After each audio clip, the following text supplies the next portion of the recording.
দল হিসেবে এনসিপির একটা সম্পর্ক আছে, কারণ যেহেতু জাতীয় নাগরিক পার্টি এনসিপিও তরুণ নির্ভর, তারুণ্য নির্ভর একটা রাজনৈতিক দল, এবং দেখা যাচ্ছে আমাদের যারা অডিয়েন্স, আমাদের যারা রাজনীতির সাথে যুক্ত, তারাও কোনো না কোনোভাবে এই ক্ষুদ্র এবং মাঝারি ব্যবসার সাথে সম্পর্কিত।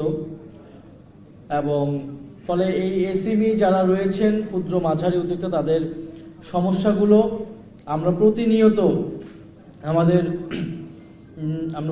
আমরা সেটা ফেস করি, আমরা সেটা বুঝতে পারি। ফলে বাংলাদেশে যে ডেমোগ্রাফিক ডিভিডেন্ড চলমান আছে, আমরা মনে করি যে বাংলাদেশের সেই তরুণ শক্তি, তারুণ্যের শক্তিকে বাংলাদেশের প্রধান অর্থনৈতিক শক্তিতে যদি আমরা রূপান্তর করতে পারি, প্রধান চালিকা শক্তিতে রূপান্তর করতে পারি, তাদেরকে সক্রিয়ভাবে কাজে লাগাতে পারি, তাহলে দেশের অর্থনৈতিক পরিবর্তনটা সম্ভব।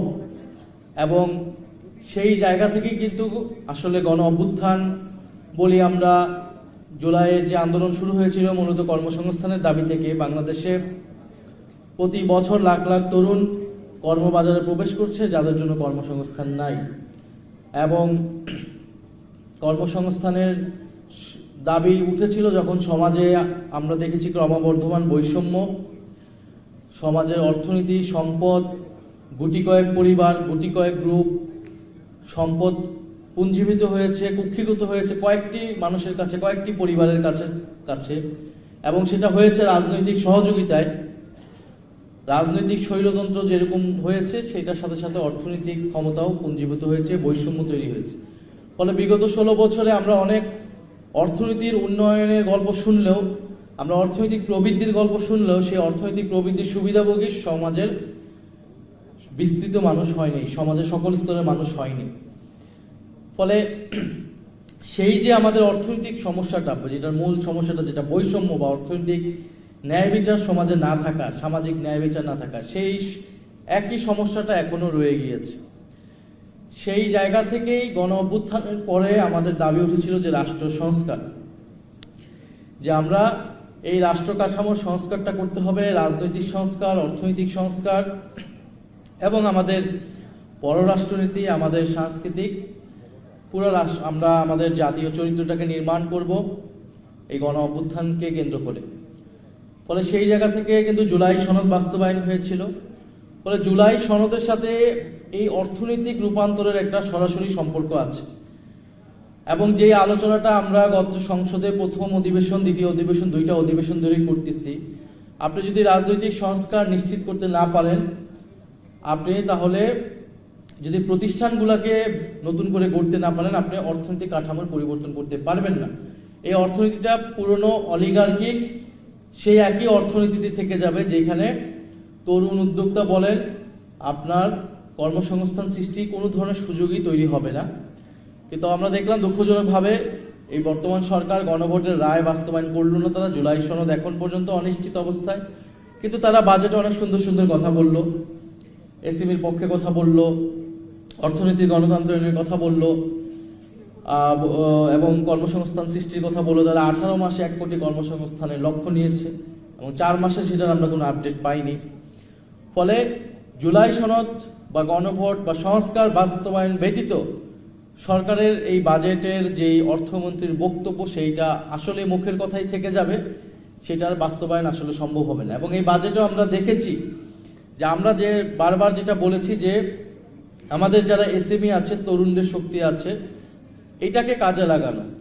আমি যদি মানিটা তাদের কাছে পৌঁছাতে পারি, তাদেরকে যদি প্রশিক্ষিত করতে পারি, তাহলে সরকার ট্যাক্স বলেন এটা থেকে বেনিফিটেড হবে।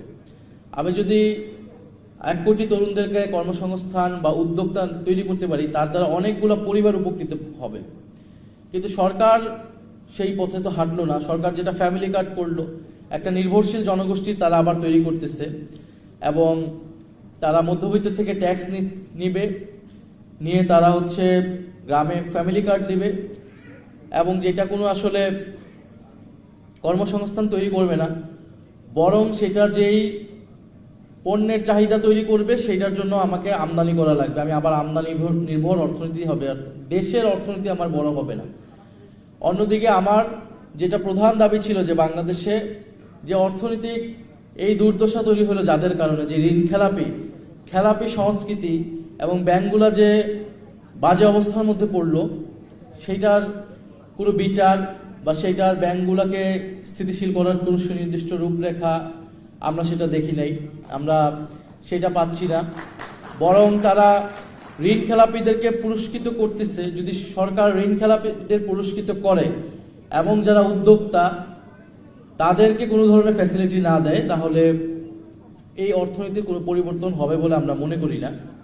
তা আমাদের আজকে যারা এসএমই অ্যাসোসিয়েশন যারা তৈরি আছেন, এই অ্যাসোসিয়েশন আমি মনে করি যে রাজনৈতিক দল মত এগুলার ঊর্ধ্বে ওঠে যারা আসলে ক্ষুদ্র মাঝারি উদ্যোক্তা রয়েছে তাদের জন্য কাজ করা উচিত, তাদেরকে প্রশিক্ষণের ব্যবস্থা করা উচিত।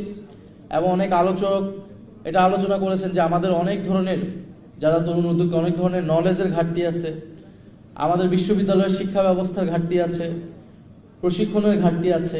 আমাদের তরুণরা জানে না বা পারে না যে একটা সংগঠন কিভাবে চালাতে হয়, একটা ফ্যাক্টরি কিভাবে চালাতে হয়, এই ব্যবস্থাপনা এটাও একটা স্কিল।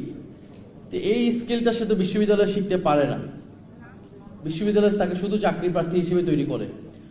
ফলে এই স্কিলটা প্রয়োজন, প্রশিক্ষণটা প্রয়োজন। এবং আমরা দেখেছিলাম কিন্তু জিয়াউর রহমানের সময়ে দেশের অর্থনীতি ঠিকই একটা সংকটের মধ্য দিয়ে যাচ্ছিল। জিয়াউর রহমান কিন্তু গার্মেন্টস ইন্ডাস্ট্রির মাধ্যমে দেশের অর্থনীতিতে একটা পরিবর্তন সে সময় এনেছিল। দেশ গার্মেন্টস তৈরি করেছিলেন উনি পৃষ্ঠপোষকতা করেছিলেন এবং সাউথ কোরিয়ার একটা কোম্পানির সাথে চুক্তি করে এই দেশের যারা গার্মেন্টস উদ্যোক্তা আছে, পোশাক শিল্পের উদ্যোক্তা আছে, তারা সেই সময় তারা এটা মাঝারি শিল্প ছিল, ক্ষুদ্র মাঝারি শিল্প আমরা বলতে পারি। প্রচুর পরিমাণে তরুণদেরকে সেই সময় তিনি প্রশিক্ষণের ব্যবস্থা করে দিয়েছিলেন সরকারি সহযোগিতায় এবং তাদেরকে ঋণের ব্যবস্থা করে দিয়েছে। ফলে তারা যখন ব্যবসা করেছে, হয়তো সবাই সফল হয় নাই, কিন্তু যখন একটা বড় অংশ সফল হয়েছে সেটা দেশের অর্থনীতিতে একটা বড় পরিবর্তন এনেছে। এবং বাংলাদেশে আজকে অর্থনীতির প্রধান একটা খাত হচ্ছে সেই পোশাক শিল্প। তা আমরা আশা করেছিলাম এই সরকার এরকম কোনো একটা প্ল্যান নিবে যে আমাদের যেই ঋণ আমরা বড় ব্যবসায়ীদেরকে শুধু ঋণ না দিয়ে ফ্যামিলি কার্ডের মাধ্যমে শুধু গ্রামাঞ্চলে নির্ভর জনগোষ্ঠী না করে, বরং এই যে ডেমোগ্রাফিক ডিভিডেন্ড যারা আছে 70% জনগোষ্ঠী যারা আছে, এসএমই যারা আছে, আমরা তাদেরকে প্রশিক্ষিত করি এবং তাদের খাতে টাকাটা পৌঁছায় দিই, একটা মেকানিজম আমরা তৈরি করি। তাহলে এটা থেকে সরকারও বেশি উপকৃত হতো, দেশও অনেক বেশি উপকৃত হতো বলে আমরা মনে করি। এখনো আমরা মনে করি সেই সুযোগ আছে। সরকার যদি এই পলিসি পরিবর্তন তার না করে, সরকার যদি সাস্টেনেবল কোনো রোড ম্যাপ না দেয় এই অর্থনীতির এবং এসএমইকে যদি তারা গুরুত্ব না দেয়, তাহলে আসলে বাংলাদেশের অর্থনৈতিক বিপর্যয়টা আরো ভয়াবহ দিকে যাবে। এবং আমরা জানি যে এই দেশে একজন তরুণ একটা কিছু উদ্যোগ গ্রহণ করবে, এটা তার জন্য সবচেয়ে চ্যালেঞ্জিং একটা জায়গা। সে ঋণ পাবে ব্যাংক থেকে, ঋণ রাজনৈতিক যদি নেটওয়ার্ক না থাকে, লবিং না থাকে, তাহলে সে কোনো ধরনের ঋণ পায় না এবং তাকে কতগুলো অফিসে দাঁড়ে ঘুরতে হয়। আমরা ওয়ান স্টপ সার্ভিসের কথা বলতেছি। ওয়ান স্টপ সার্ভিস আমরা বিদেশি যারা বিনিয়োগ করবে তাদের জন্য আমরা বলতেছি, কিন্তু দেশের যারা আমাদের তো উপজেলা ভিত্তিক হচ্ছে ওয়ান স্টপ সার্ভিস এরকম তৈরি করা উচিত, যে একটা জেলা উপজেলায় যদি একজন এসএমই বা তরুণ উদ্যোক্তা সে কোথায় যাবে, সে কেন 10টা অফিসে তাকে যাইতে হবে। আমি যদি আমার ওই প্রত্যেকটা উপজেলায় উদ্যোক্তাদের জন্য ওয়ান স্টপ সার্ভিস তৈরি করা উচিত। শুধু বিদেশি বিনিয়োগের জন্য বিডা ব্যবসা তারা ওয়ান স্টপ সার্ভিস করবে। ফলে এই যে তরুণদের হয়রানি এবং বাজারে যে সে টিকতে পারে না, তাকে বড় ব্যবসায়ীরা নানা ধরনের হয়রানি করে। আর বাংলাদেশে তো নিয়ম কানুনের কোনো বালাই নেই, সে আদালত বলেন কোনো প্রতিষ্ঠানই কাজ করে না যেহেতু, ফলে রাজনৈতিক ক্ষমতায় সবকিছু নির্ধারণ করে দেয় শেষ পর্যন্ত। ফলে সেই জায়গায় এসএমই অ্যাসোসিয়েশনের উচিত একেবারে প্রান্তিক পর্যায়ে উপজেলা ভিত্তিক আমরা যে উদ্যোক্তা যারা রয়েছেন, যারা কাজ করতে চায়, যাদের নিজস্ব অনেক সৃজনশীল উদ্ভাবনী আইডিয়া রয়েছে, বিশ্ববিদ্যালয় ভিত্তিক যারা তরুণ রয়েছেন, আমাদের অ্যাগ্রো অর্থনীতি রয়েছে, ডিজিটাল অর্থনীতি রয়েছে, এই সবগুলো বিষয়কে টাচ করে তরুণদেরকে প্রশিক্ষিত করতে এবং এসএমইর ভয়েসটাকে তুলে আনা।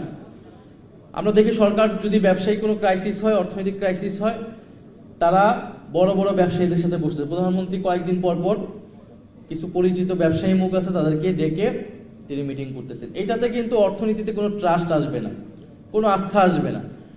ফলে এসএমইর ভয়েসটা যাতে ন্যাশনালি আসে সেইটা আমাদের চিন্তা ভাবনা করা উচিত। বাংলাদেশ ব্যাংকের একজন প্রতিনিধি উনি বললেন কিভাবে বাংলাদেশ ব্যাংক ঋণ পেতে পারে আরো সহজে। এই নলেজগুলো আরো বেশি সার্কুলেট করা উচিত। আমাদের এই নলেজগুলো দেখা যায় খুবই কেন্দ্রীভূত, কিছু মানুষ জানে আর জানে না। কিন্তু সবাই উনাকে ফোন দিবে, উনাকে তো ফোন দিয়ে সমস্যার সমাধান করা সম্ভব হবে না। এটাকে অবশ্যই একটা প্রাতিষ্ঠানিকরণ করতে হবে। কারণ কয়জনের নাম্বার থাকবে, উনার নাম্বার কতজনের কাছে থাকবে, আর উনি কতজনের ফোন ধরবে। ফলে এটার একটা সিস্টেমেটিক ব্যবস্থা আমাদের করতে হবে, যাতে ব্যাংকগুলোতে গেলে বা যেখান থেকে আমরা ঋণ বা সরকারি সুযোগ সুবিধাগুলো আমরা পেতে পারি, এসএমই পেতে পারে, সেটা যাতে না হয়। ফলে আমরা মনে করি যে রাজনৈতিক বিরোধিতা, পক্ষ বিপক্ষ সবকিছুর আগে অর্থনীতিটা আমাদের এই মুহূর্তে বাংলাদেশে অর্থনৈতিক উন্নয়ন, অর্থনৈতিক সংস্কার এটা সকলের জন্য ম্যান্ডেটরি। এখানে কোনো সরকারি দল বিরোধী দল নাই। আমরা এই জায়গায় একসাথে সরকারের সাথেও আমাদের এই জায়গাতে কাজ করতে কোনো অসুবিধা নেই, এবং আমরা সরকারকে এই জায়গায় নীতিগতভাবেও সহযোগিতা করতে চাই। বাজেট অধিবেশনে আমরা সেই বক্তব্যগুলো বলেছি। সরকার কতটুকু আমলে নিবে বা কতটুকু নিবে না সেটা আমরা জানি না, কিন্তু এই অর্থনৈতিক সংস্কার এবং তার আগে রাজনৈতিক সংস্কার, কারণ সরকার যদি রাজনৈতিক সংস্কার করত, জনগণের ট্রাস্ট সে পেত, রাজনৈতিক দলগুলোর ট্রাস্ট সে পেত, ব্যাংক ব্যবস্থার অর্থনৈতিক সংস্কারগুলো সে যদি করত, সে যারা আন্তর্জাতিকভাবে যারা বিনিয়োগ করতে চায়, যারা আন্তর্জাতিক ফিনান্সিয়াল অর্গানাইজেশন আছে, আইএমএফ বলেন, তাদের ট্রাস্টটা পেত। ফলে সংস্কারবিহীন কোনো এখানে কোনো অর্থনৈতিক পরিবর্তন সরকার পারবে না। এটাই আমার মূল মেসেজ ছিল।